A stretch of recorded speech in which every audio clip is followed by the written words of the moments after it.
Teleamazonas presenta 24 horas con Diana León.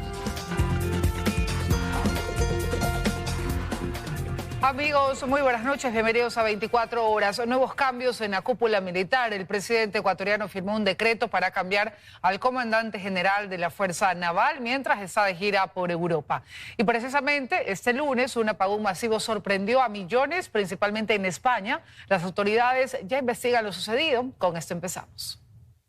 España y Portugal declararon estados de emergencia tras el apagón masivo registrado este lunes. Hasta el momento, más del 60% del suministro eléctrico de España se restableció, aunque la causa del apagón aún se desconoce. El suministro eléctrico en España se restableció en un 60% tras un apagón masivo que provocó caos en el país desde las 12:30 del día, hora local. Con gritos y silbidos celebraron los residentes de Madrid el retorno de la energía después de 10 horas sin el suministro. Durante este lunes 28 de abril, los metros de las principales ciudades de España, como Madrid, Barcelona y Valencia, se quedaron varados por la falta de electricidad, al igual que los trenes, cuyos pasajeros atrapados fueron rescatados por los servicios de emergencia. Chicos, cuidado, posamos. Cientos de vuelos también fueron cancelados o retrasados. Durante las primeras horas del apagón, las redes móviles y de Internet sufrieron interrupciones significativas, dificultando las comunicaciones en todo el país. Pues yo soy de Móstoles, no sé cómo voy a volver, yo estoy aquí esperando y poco más, porque tampoco podía contactar con mi familia. Y los hospitales y centros de salud recurrieron a generadores de emergencia para atender los casos más urgentes. Y por eso seguimos todavía trabajando, porque si no tuviéramos generador no podían. En la UBI, en las respiraciones, todo tenemos mucha gente que depende de la luz. Las autoridades de España, Portugal y Francia, países que también registraron cortes energéticos, todavía no conocen la razón del apagón repentino. Sin embargo, según el presidente Pedro Sánchez, al mediodía, durante 5 segundos, desaparecieron 15 gigavatios de energía que estaban en el sistema. Se han perdido súbitamente del sistema. Y que se han perdido en apenas 5 segundos. Esto es algo que no había ocurrido jamás. Sánchez también dijo que las autoridades públicas y privadas están trabajando con el objetivo de que hasta el martes todo el país cuente con el servicio. Y en todo caso, estamos adoptando ya las medidas preventivas necesarias para asistir a aquellos municipios a los que la electricidad pueda tardar un poco más en volver. Los gobiernos de España y Portugal declararon estados de emergencia tras el masivo apagón, mientras los operadores siguen trabajando por restablecer el suministro eléctrico en ambos países. Mientras tanto, en ciudades como Madrid y Barcelona, donde viajeros y nacionales se han quedado varados por la falta de electricidad, podrán dormir en recintos multiusos como el Movistar Arena, que habilitó el lugar con centenares de camas. Estefanía Vaca, Teleamazonas. El presidente Daniel Noboa fue recibido este lunes por el rey Felipe VI de España en el Palacio de la Zarzuela. El encuentro se llevó a cabo pese al apagón masivo que afectó a millones de personas. Durante la reunión, el rey felicitó al mandatario ecuatoriano por ganar la reelección el pasado 13 de abril. Además, abordaron temas como el tema principal, el fortalecimiento de inversiones españolas en Ecuador, para lo cual el rey se comprometió a que inversionistas de su nación visitaran próximamente Ecuador. Otro de los ejes de la conversación fue la comunidad migrante, respecto de lo cual el rey destacó que los ecuatorianos son gente muy trabajadora. El próximo país que visitará Noboa en esta extensa gira será Emiratos Árabes Unidos. Ecuador ofrece el día de hoy muchas oportunidades, por lo que se propone hacer una nueva ronda de visita de inversionistas españoles hacia el Ecuador. La reelección del señor presidente es una muy buena noticia. Por cierto, se le congratula, lo felicitan, ven que tenemos una agenda de trabajo donde comulgamos los mismos principios y valores entre naciones, lo cual permite que fluya mucho más fácil la relación y con eso la inversión, la cooperación. Todos aquí en España saben que el presidente tiene 4 años más en su función. Eso ha despertado mucho interés. Tan es así que para escucharle al presidente se han inscrito más de 150 empresarios de los más grandes de España.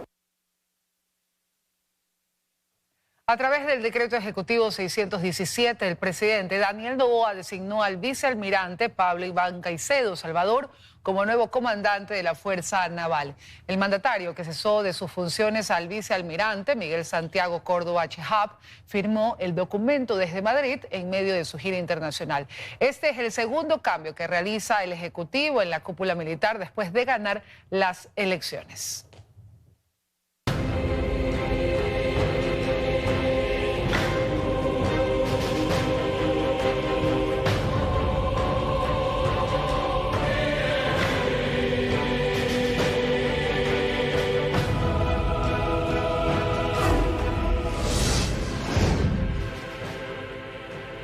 Y el Colegio Cardenalicio se reunió y definió la fecha en la que se realizará el cónclave. Nos contactamos con Milton Pérez para que nos amplíe esta información desde Roma, Italia. Adelante, Milton. Diana, amigos, buenas noches. Saludos desde Roma. Hoy se conoció ya la fecha del cónclave para elegir al nuevo Papa, al sucesor de Francisco. Los cardenales se reunirán a partir del 7 de mayo en la Capilla Sixtina. Empezarán las deliberaciones y terminarán eligiendo a quien va a reemplazar a Jorge Mario Bergoglio.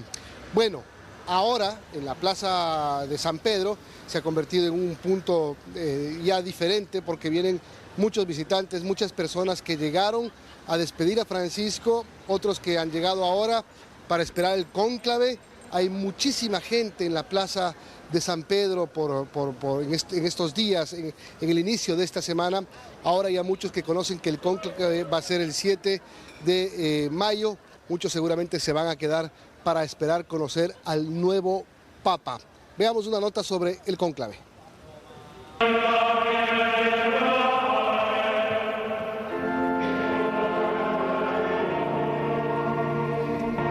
El Vaticano se prepara para nombrar a un nuevo papa. La Iglesia Católica anunció que el próximo 7 de mayo iniciará oficialmente el cónclave, en el que se elegirá al nuevo líder de millones de católicos. La decisión fue tomada este lunes durante la primera congregación general de cardenales desde el funeral del Papa Francisco, quien falleció a los 88 años debido a un derrame cerebral e insuficiencia cardíaca. El histórico proceso arrancará con una misa solemne en la Basílica de San Pedro. Los 133 cardenales con derecho al voto se reunirán en la Capilla Sixtina para comenzar las votaciones secretas, que podrían extenderse durante varios días. En preparación para el cónclave, el Vaticano ha cerrado al público tanto la capilla como partes del Palacio Apostólico. Ante este panorama, es importante mencionar que el 80% de los cardenales electores fueron nombrados por el propio Francisco, lo que aumenta las expectativas de que su sucesor continúe con su legado.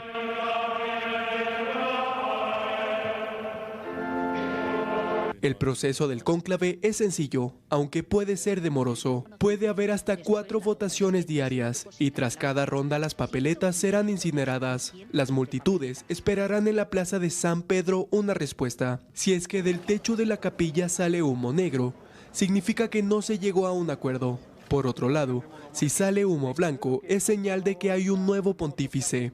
Una vez elegido el nuevo papa, se celebra una misa de inicio del nuevo pontificado, generalmente unos días después de la elección.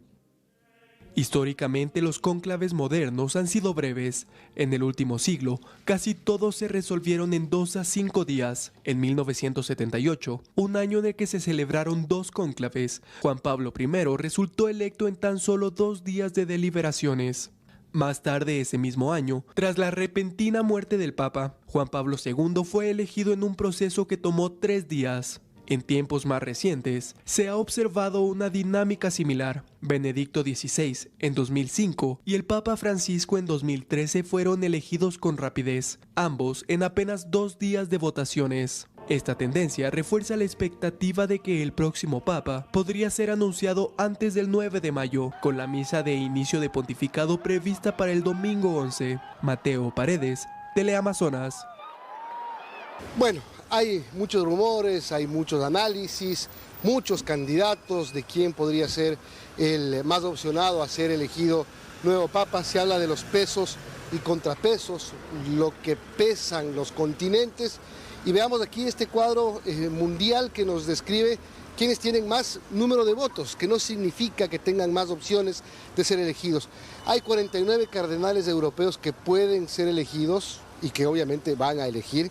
Hay 37 cardenales que provienen de América, 24 cardenales son del Asia, 19 son africanos y 4 cardenales provienen de Oceanía. Forman los 133 cardenales que van a elegir al Papa a partir del 7 de mayo. Mientras tanto, en la Basílica de Santa María la Mayor siguen llegando los visitantes para rendirle un homenaje póstumo al Papa Francisco, que está sepultado ahí. Las filas no han cesado desde este domingo que la Basílica de Santa María la Mayor abrió sus puertas para que fieles y turistas puedan visitar la tumba del Papa Francisco. Solo en el primer día fueron más de 70,000 personas las que ingresaron al templo. La gran mayoría saca su celular antes de llegar al sepulcro, pues los segundos frente a él son contados. Esperan poder tomar rápidamente una fotografía o grabar un video. Otros, en cambio, prefieren arrodillarse, juntar sus manos y hacer una corta oración antes de que los encargados de la seguridad les pidan que continúen su paso. Por la tarde del domingo también llegó hasta Santa María la Mayor un grupo de 110 cardenales que participaron en la liturgia de las segundas vísperas, presidida por el cardenal lituano Rolandas Makrickas. Los sacerdotes estuvieron frente a la tumba y rindieron homenaje al sumo pontífice. Los visitantes arriban de todas partes del mundo, adultos mayores, jóvenes y niños. Sentí la necesidad de estar aquí a las 5 de la mañana para hacer fila. Era algo que tenía que hacer. Fue un gran hombre que nos dejó un mensaje muy poderoso, un llamado a ayudar a los necesitados, a los pobres. Queremos ver el lugar donde está el Papa Francisco. Nos gustaría mucho rezar con él. La tumba del Papa es tan sencilla como lo había apuntado expresamente Francisco en su testamento. La lápida es de mármol. Eso sí, uno especial, obtenido en la región de Liguria, en un pequeño municipio genovés denominado Cogorno, tierra en donde en 1850 nació su bisabuelo. En la pared se colocó una reproducción de la cruz pectoral en plata y con el Buen Pastor. Además, un detalle especial. Una rosa blanca descansa en silencio muy cerca de la inscripción en latín Franciscus. No se trata de un elemento decorativo, sino que representa un signo íntimo de su devoción a Santa Teresita de Lisieux, patrona de los misioneros. En el libro de entrevistas del jesuita, que trazó el perfil de Jorge Mario Bergoglio antes de su pontificado, contó que le pedía a esta santa fortaleza para aceptar los problemas y que cada vez que lo hacía, llegaba a sus manos una rosa blanca como respuesta. Desde allí, nunca faltó una flor blanca en su mesita de noche en la residencia de Santa Marta. Y hoy esa flor también está presente en su última morada. Belén Merizalde, Teleamazonas.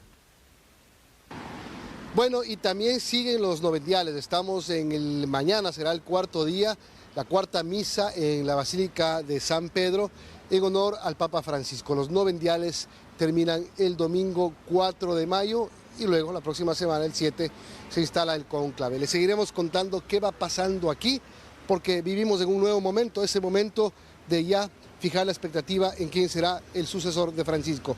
Regresamos al Ecuador. Diana, amigos, buenas noches. Buenas noches, gracias Milton por la información. Y sí, en el Ecuador, el reclamo de un grupo de ex trabajadores de Sinohidro destapa la preocupante situación de Coca-Cola Sinclair, la central hidroeléctrica más grande del país. Los ex trabajadores reclaman por sus utilidades, pero casi 10 años después. La hidroeléctrica tiene una gran lista de arreglos y obras paralizadas y pendientes. Es la central hidroeléctrica más grande del país y su capacidad de generación de 1.500 megavatios significó un gran alivio en el reciente estiaje del 2024. En 2016 se realizó la inauguración simbólica de Coca-Cola Sinclair, pues desde entonces, aunque en medio de cuestionamientos, irregularidades y problemas, comenzó a operar aportando hasta con un 30% de electricidad al Sistema Nacional Interconectado.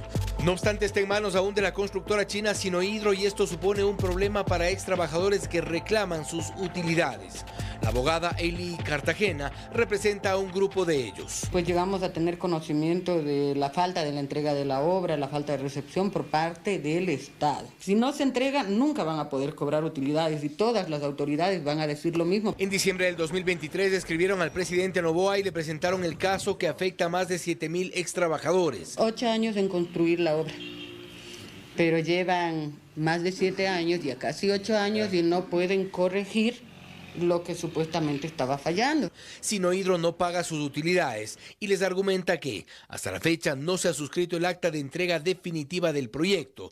Y solo cuando la obra se entregue al Estado podrá determinar el impuesto a la renta e identificarse el 15% de utilidades correspondiente a los trabajadores. Lo curioso es que luego de varios años de construcción y cuando la central hidroeléctrica Coca-Cola Sinclair está en plena operación generando electricidad para el país, quienes hicieron posible esta mega obra con sus manos no hayan podido cobrar lo que por ley les corresponde. ¿Y esto por qué? Porque la obra no ha sido entregada. Jaime Grefa trabajó 3 años para la firma china y no logra explicar cómo es que una obra que está generando electricidad desde el 2016 no ha sido entregada aún. Todos saben que estaba incompleta. Todavía no estaba completa, sí. O sea, ¿ustedes sabían eso? Ya sabíamos, sí. Y así a nosotros ya nos despidieron, o sea, diciéndole que ya la obra está terminada completamente. Lo que usted recuerda que faltaba. Faltaba en la casa de máquinas, todavía faltaba. Había daños dentro de túneles. Con este oficio de SELEC de abril del 2024, la defensa de los ex trabajadores recibió lo que parecía una buena noticia. Una larga lista de defectos y pendientes que tenían fecha para ser resueltos, todos en 2024. Lo insólito es que 8 meses después, en diciembre del 2024, recibieron una respuesta similar. Los mismos defectos y pendientes que debían ser corregidos por Sinohydro tenían nueva fecha de solución, y todos hasta mayo del 2025. Sinohydro se manifiesta en simplemente que ellos esperarán a que el Estado reciba, porque prácticamente ellos ya no tienen nada que ver en eso. Y este 2025, a las puertas del mes de mayo, las cosas siguen igual. La obra no ha sido oficialmente entregada al Estado ecuatoriano, los trabajadores no reciben sus utilidades y lo que es peor, la erosión regresiva en el río Coca amenaza con paralizar la captación de aguas en Coca-Cola Sinclair. Nelson Chamorro, otro de los ex trabajadores, estuvo 4 años en la obra y conoce de los riesgos. Asumen ellos hasta el día de hoy que supuestamente aún no terminan de hacer, de reconstruir las grietas que tiene la obra. Estamos como quien es a la de Dios, sin saber cuándo mismo es que se nos abren las puertas. Lo cierto es que la millonaria inversión de Ecuador en esta obra inconclusa y bajo riesgo es parte de un arbitraje internacional entre SELEC y Sinohydro, sin resultados aún. Un proyecto que fue presentado en 2016 y solo allí se comenzaron a revelar las fallas, defectos y pendientes. Pendientes en obra y para quienes con su trabajo. Sí, ahí estuve dando mi servicio. La hicieron posible. Fausto Yepes, Teleamazonas.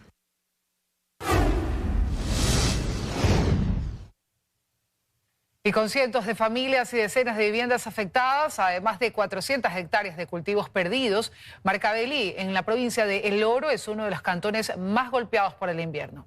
Nuestro compañero Ricardo Cruzati nos tiene una actualización a esta hora. Muy buenas noches, Ricardo. Así es, ¿qué tal, Diana? Amigos televidentes, muy buenas noches. Entre uno de los grandes impactos que ha dejado el invierno aquí en el cantón Marcavelí es la afectación del 100% del suministro de agua potable, lo que ha perjudicado a más de 8.000 personas que viven aquí en el cantón. Nosotros les hemos preparado un reportaje ampliando más la información sobre este tema. Veamos. Así se encuentra el cantón Marcavelí luego de un fin de semana en el que 2 ríos se desbordaron y afectaron gravemente a esta zona de la provincia del Oro.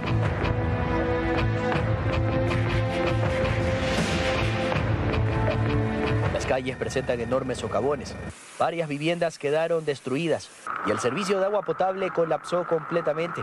Esta situación ha generado profunda preocupación entre los habitantes, quienes aseguran vivir con el miedo latente de que otro desastre natural pueda ocurrir en cualquier momento, lo que ha provocado que varias familias han optado por abandonar sus casas y trasladarse a otros cantones. Esto se desbordó todito. El agua se nos fue como una sola avalancha. A mí apenas me dio lugar a coger una bebita que vive ahí con nosotros y salir, que no sé ni cómo me sacaron. En medio de este escenario devastador, nos encontramos con Héctor Villasís en el barrio Imbabura. Con tristeza nos relató que este fue el último lugar donde estuvo su hermano, quien fue arrastrado por la corriente del río Marcavelí mientras intentaba salvar a su hijo. Aunque logró rescatar al menor de edad, él no corrió con la misma suerte. Incluso el vehículo en el que se movilizaba permanece estacionado en el mismo sitio. El pueblo cada rato se vuelca más con el fin de encontrar, y toda la gente me llama y me dice: Héctor, que lastimosamente, dime qué te puedo ayudar, ayúdame a organizar, dónde voy, en qué grupo me voy. Y así fue, pues 6 de la mañana salieron 2 grupos. Ante esta emergencia, el alcalde de Marcavelí informó que actualmente se trabaja en el abastecimiento del suministro de agua potable por medio de tanqueros, y a su vez también se está realizando labores de búsqueda de uno de los habitantes desaparecidos. Nuestra proyección es que posiblemente de 3 a 4 días más estaremos todavía sin el líquido vital. Tuve que hacer la gestión ante la embajada del vecino Cantón Perú con la posibilidad de una búsqueda en este país, tomando en consideración que el río Marcavelí conecta con el río Puyango y a su vez con el vecino Cantón de Perú. Este es el resultado de un invierno que una vez más trae consigo miedo, desesperación y dolor entre los habitantes de Marcavelí, quienes hoy enfrentan la dura tarea de reconstruir sus vidas tras el paso de la naturaleza. Cabe mencionar que a lo largo de la jornada todavía no se ha hecho presente personal del Ministerio de Transportes y Obras Públicas, ni tampoco personal de gestión de riesgos para evaluar la situación de este cantón. Eso es lo que les podemos contar a esta hora. Regresamos con ustedes a estudios. Gracias, Ricardo, por la información. Y el fuerte invierno en Cuenca deja al menos 7 viviendas afectadas por deslizamientos de tierra. Solo en la parroquia Santa Ana Sur de la capital Azuaya, 5 familias resultaron damnificadas. Las lluvias de los últimos días provocaron que aproximadamente 50.000 metros cúbicos de tierra se deslicen en la comunidad de Tepal, perteneciente a la parroquia Santa Ana al sur de Cuenca. El material ingresó a 3 viviendas, dañando todo a su paso. Ocurrió la madrugada de este lunes. Mi taller totalmente es por suelo, tenía una máquina, todo ahí para trabajar, pero también la máquina, y ese daño pues sí le sacaron, pero ya dañado. Solo doy gracias a Dios que al menos mis guaguas, mi esposo y yo estamos bien. ¿Cuántas personas viven aquí? 5. 2 casas más están en riesgo. La vía principal se quedó completamente bloqueada. Maquinaria del GAT parroquial del municipio de Cuenca y de la prefectura de la Azuay trabajan en la zona para retirar el material suelto. Siquiera esto es un trabajo de más de un mes para poder movilizar más de 50.000 metros cúbicos, que es lo que se pudo haber movilizado. No fue la única emergencia. En otro punto, en el sector de Bellavista, al norte de la urbe, 2 casas se vieron seriamente afectadas por un derrumbe que provocó que tierra, rocas y árboles ingresen a los cuartos y patios, dejando destrucción. Solamente veíamos las ramas por las ventanas. El rato que salimos escuchamos cómo reventaron los cristales y ya se metía todo el material para la casa. Entonces, a lo que estábamos yendo a salir, hubo un segundo deslizamiento. En los 2 casos ninguna persona resultó afectada. Sin embargo, 7 familias se quedaron en la calle por los cuantiosos daños materiales. Son los estragos del crudo invierno en la capital Azuaya. Y las lluvias no paran. En Cuenca, Iván Rodríguez, Teleamazonas.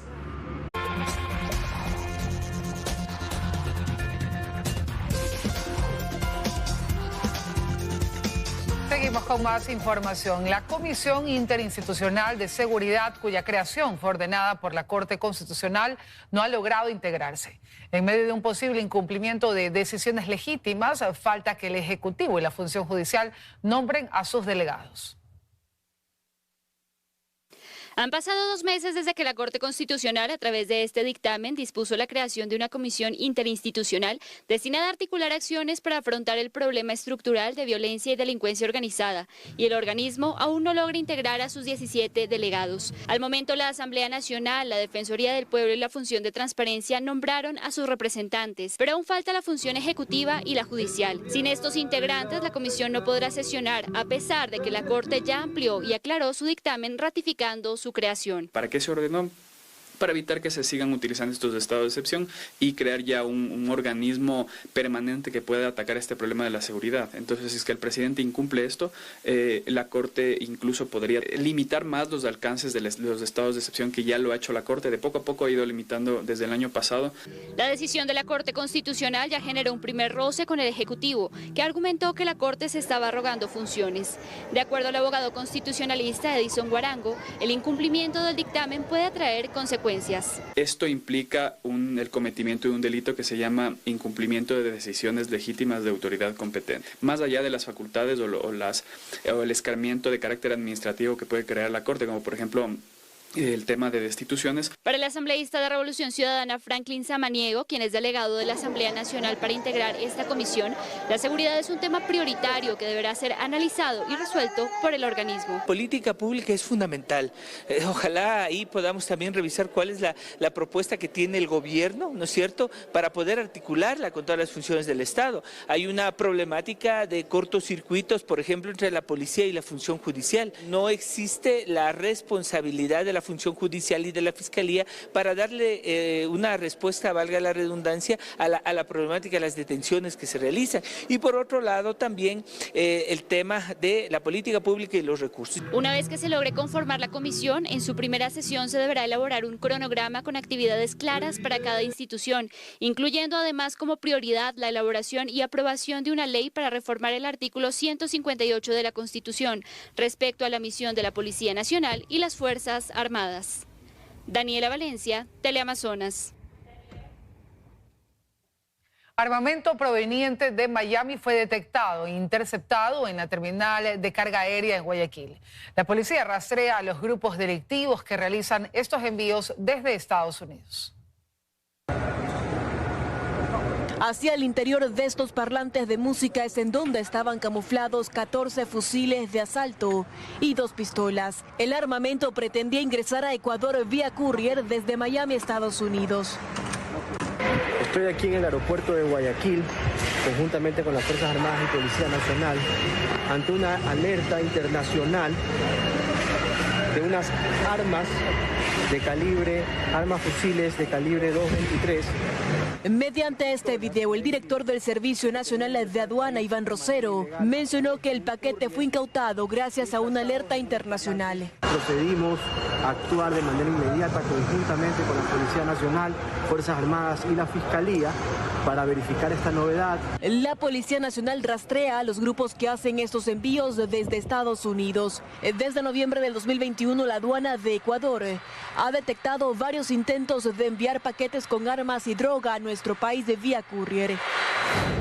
La primera alerta saltó el 22 de noviembre del año mencionado, cuando se encontraron 2.000 municiones en un paquete enviado vía courier que supuestamente contenía edredones y que también era procedente de Miami, Estados Unidos.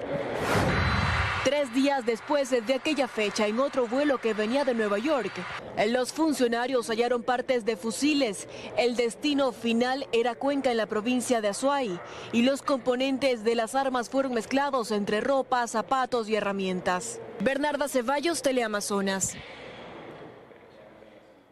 Y el bloque de seguridad aprendió a 22 personas, entre ellas 2 ciudadanos extranjeros, y decomisó 71 bultos con droga de una embarcación que había zarpado del puerto de Manta. Los capturados arribaron a la base naval de San Cristóbal, en las Islas Galápagos, donde serán procesados.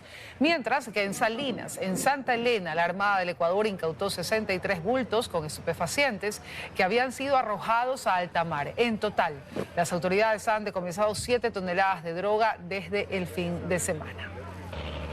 Y en uno de los puertos marítimos de Guayaquil, la policía aprendió a 2 ciudadanos y decomisó más de 250 kilos de droga que tenían como destino España. El estupefaciente fue hallado dentro de un contenedor con cajas de piña de exportación. La droga está valorada en $10 millones en el mercado internacional. Y desde el viernes hasta este lunes, el Instituto Geofísico ha registrado 7 réplicas del sismo de magnitud 6.1 de Esmeraldas. Los temblores reportados de este 28 de abril en Pichincha, Manabí y Santa Elena no están relacionados. Por favor, ¿nos podrían ayudar con el número de réplicas que han habido? Sí. Desde el sismo de Esmeraldas, varios movimientos telúricos han sido reportados por el Instituto Geofísico en distintas provincias del país. Este lunes, un temblor de magnitud 3.2 se registró en Manabí, un sismo de 3.5 se reportó en Santa Elena y un movimiento telúrico de magnitud 2.6 ocurrió en Pichincha, pero ninguno es réplica del sismo de 6.1 de Esmeraldas. Hasta este momento contamos siete réplicas, la última en la mañana del día de ayer. La mayoría de ellas creo que ni siquiera llegan a ser sentidas. Las réplicas de los sismos son la respuesta al cambio brusco y a los esfuerzos de las placas tectónicas. Es decir, aún podría haber algunas reproducciones más, debido a los movimientos de subducción de la placa de Nazca o submarina y la placa continental del día viernes. Al ser más pesada, si quiere verla así, la placa submarina penetra por debajo de la placa que está arriba, que es la placa continental, está cuando ya no puede resistir más y salta bruscamente. Eso hace que se generen ondas sísmicas. Los sismos se sienten más cuando ocurren a menos metros de profundidad. El de Esmeralda se dio a 30 metros de la superficie. Mientras más profundo es, va a llegar con menos energía a la superficie. Es por eso que cada vez es menos probable que se produzcan réplicas. No obstante, las placas están en constante movimiento. La población siempre debe estar preparada, tener radio, alimento, agua, etcétera, al menos para unos 3 días. Para el Instituto Geofísico es clave que debido a la ubicación del país,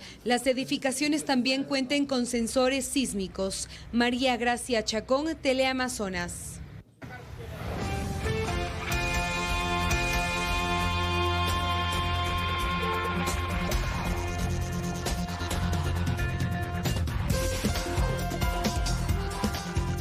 Más de 400 clientes con microcréditos o créditos asociativos de la Corporación Financiera Nacional se beneficiarán con la condonación de deudas de hasta $10.000. Así lo dispuso el presidente vía decreto ejecutivo. La condonación se gestionará de oficio. Mediante el decreto ejecutivo 602, el 15 de abril de 2025, el presidente Daniel Noboa dispuso que la Corporación Financiera Nacional condone las deudas de los clientes cuyas operaciones sean consideradas irrecuperables. La medida está dirigida a personas naturales y jurídicas con microcréditos o créditos asociativos con la Corporación Financiera Nacional. 400 personas se acogerían a este beneficio. El monto total asciende a los $3.5 millones. El perdón de la deuda se gestionará de oficio por la CFN, es decir, se realiza de manera automática, por lo que el cliente no deberá presentar ninguna documentación. Sin embargo, los requisitos para ello son que la deuda se encuentre en estado de cobro y calificada con riesgo E o altamente morosa, que no tenga garantías reales para su ejecución y que su saldo total de capital sea de $5.000 para microcréditos y hasta $10.000 para créditos asociativos, más sus intereses, otros costos y comisiones. Además, para que se ejecuten las condonaciones, quienes vayan a beneficiarse de estas deberán desistir de cualquier tipo de acción legal en contra de la CFN, en caso de haberla. La medida se aplicará a las operaciones registradas hasta el día en el que el decreto fue firmado. Según la institución financiera, la mayoría de las operaciones se realizarán en Guayas, Pichincha y Manabí, beneficiando a las empresas que atravesaron malos momentos, así como también a trabajadores y familias que aportan a la dinamización de la economía local. Quienes sean deudores de fideicomisos u otros mecanismos distintos a créditos entregados por la Corporación Financiera Nacional están excluidos de este beneficio. María Gracia Chacón, Teleamazonas. Y previo al inicio de clases del año lectivo 2025-2026, el Ministerio de Educación confirma que solo el 17% de los planteles requiere reparación en su infraestructura. A esto se suman las denuncias por cobros indebidos en las instituciones educativas.